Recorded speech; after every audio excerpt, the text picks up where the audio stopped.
If I were to start freelancing in 2024, I would be very careful about what skill and service I choose to offer. There are so many different skills that you can freelance with and so much information that can be thrown at you, it can be hard to know what skill you should choose to learn. Today, I'm going to go through what skill I think you should learn, and later in this video, also share with you what I think, based on inside scoops, will be the most in-demand skills this year. Also, like this video and stay tuned because I will tell you the 3 categories of services I would never touch. In my first 3 months of starting my freelance business, I made over $10,000, and after a full year, I made a total of 6 figures. And I've gone on to teach others to make way more. Now keep in mind, I was starting my freelance journey as a complete beginner in my skill and didn't have much experience beforehand. I'm making this video so that you can too start freelancing. I've taken everything I've done and built an exact blueprint, minus all the errors I made along the way, to help you skip ahead and fast track you to success with freelancing this year. Starting off, it's important to think about freelancing as a business. This is a big mistake a lot of people jumping into freelancing make. There's an initial investment in learning your skill and building your reputation that takes time and energy, just as building a business takes an investment. That's why it's extremely important to have a great skill and to put in great work towards your skill and to build a great foundation on top of it. It's also important that you come into it with the expectation of an investment period where you aren't earning as much, but you're working on building something bigger. The good news is, if you follow a plan, this investment time doesn't have to take long. What skill can you freelance with? Literally anything. So many employers are looking for gig labor to complete jobs that were once originally done by salaried employees. And as a freelancer, that's you. Just to see the possibilities, I recommend going to Fiverr or Upwork and scrolling through the different categories to see what others are offering. You'll see this includes everything from drawing to graphic design to voiceovers to help with marketing, computer programming, life coaching, animation, an incredibly diverse range of possibilities for what you can freelance with. These can be consulting-based if you have expertise, or delivery-based. These can target businesses or individuals, however, I recommend targeting businesses as I'll explain later in this video. The first step I like to do here is realizing your day-to-day skill set. Understand that freelancing is a continuous business, not a one-time gig. What skill you pick, you probably want to stick with. That's why it's a good idea to center your account around one specific thing rather than offering 2 different things that are very opposed from each other. This way you're building a consistent brand, like we just talked about freelancing being a business. And you can spend your time mastering in on that one skill rather than spreading your resources thin. When we see a brand like Starbucks, there's a lot of value people place on their coffee and coffee-related products. If Starbucks were to suddenly start diving into other products like making pizza or TVs, you probably wouldn't trust these offerings and the value of this brand would diminish. The same goes for your own personal brand as a freelancer. This takes us to the next step of finding your niche. Identify what you enjoy doing. You can make money off doing basically any of those things listed on Fiverr and Upwork. You're much more likely to have success if you pick something that you enjoy doing rather than just picking a trendy service that's grueling for you to get through. Even if there's a category in mind that's not as in demand, keep in mind that billions of dollars are getting spent on Fiverr every year. Even if your category is only getting 0.1% of that, that's still a multi-million-dollar pool that you can be getting a piece of.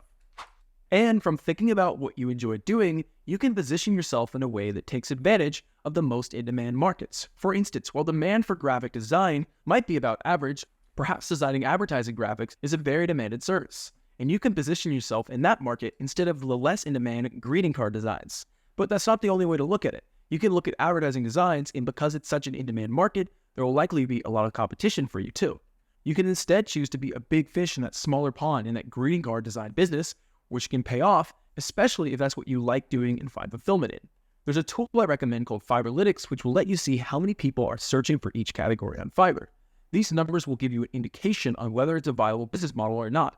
For instance, when I search for graphic design, I can see that this many people are searching for that. There'll be plenty of room for me to enter in that market.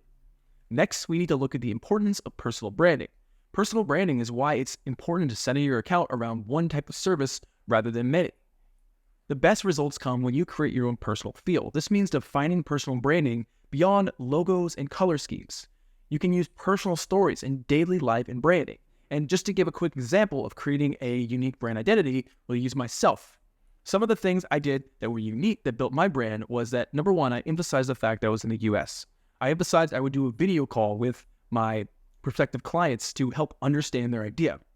Also, I use my strengths as part of my branding, in the sense that I said I would create modern UI designs. Being younger could be looked at as a weakness, but I use this as a strength to show people that I could help them appeal to a younger audience. Think about what your strengths are and what your positioning are and what you're bringing to the table, and try to highlight the things that you feel are most advantageous to create a personal brand and create your reputation around on Fiverr. The next step is learning your skill, and a big question you might be asking is how to learn your skill. Even if you choose what you want to learn, where do you get started? You may be coming into freelancing with a whole base of knowledge in your skill, and that's great. Or you might be starting from scratch, and that's totally fine as well. In fact, it's easier than ever to learn skills. You can search for most any skill and find hours and hours of series on YouTube teaching you how to learn all the ins and outs. You can find hours and hours of free information, and rarely would I recommend needing to pay for a course. I recommend getting at least a good basis down on whatever your skill is, and then applying your skill to build a portfolio. This will give you some real-world experience and also build up a showcase of your work for when launching on Fiverr. For instance, when I was learning UI design, after many lessons, I made some sample projects to put those skills into use. Those projects then became the photos used in my listing on my first Fiverr gig. The best thing about freelancing is you'll learn by doing. Once you're at the level where you're comfortable working for others, every project provides a new opportunity to learn and get better. Hands-on learning with freelancing is the best, and you can pick up your skills, become an expert, all while making money at the same time. I also recommend learning some sales skills. This is beneficial because you can conduct sales calls with potential clients. Sales skills include focusing on the client's needs and goals during the conversation, and the strategy of stating your price and then remaining silent, or asking for their budget first. And even if it's not over a call, having the basis can help you while negotiating over message. Now, as promised, here are the 5 most in-demand freelance services for 2024. Number 1 is UGC, or User-Generated Content / Short-Form Content Assistance. There are tons of people getting into the short-form content game for their brand promotion or for their own personal brands, and they're looking for help doing so. And if you can learn the ins and outs of that, you can offer your services as an editing-based service or a consulting-based service on Fiverr. Number 2 is API integrations and development. While development is a huge market, there's a lot of competitions. I think there's slightly less competitions within API integrations, and it's becoming more popular than ever as people try to integrate new softwares like ChatGPT into their programs.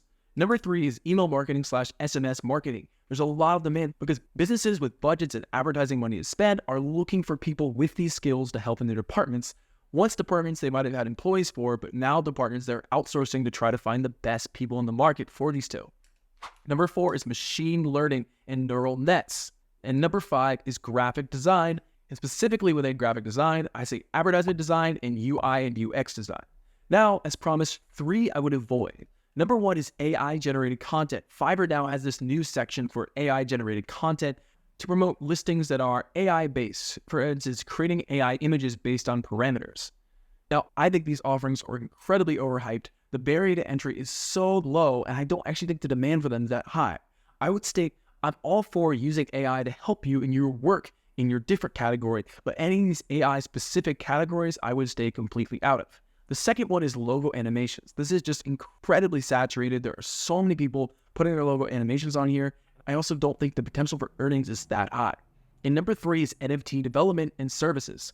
NFTs were very popular for a certain period of time, and tons of people made their listings targeted towards NFTs. And while some people might still be working with them, there's still a way oversupply for services versus the demand, and I would stay out of these services.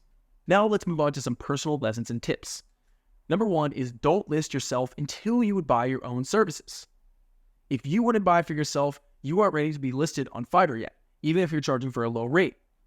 Number 2, don't bullshit. If you're offering a translation service, don't just use Google Translate. And number 3, one of the biggest mistakes I see is people starting their freelance business and just thinking people will come and not treating it like a business.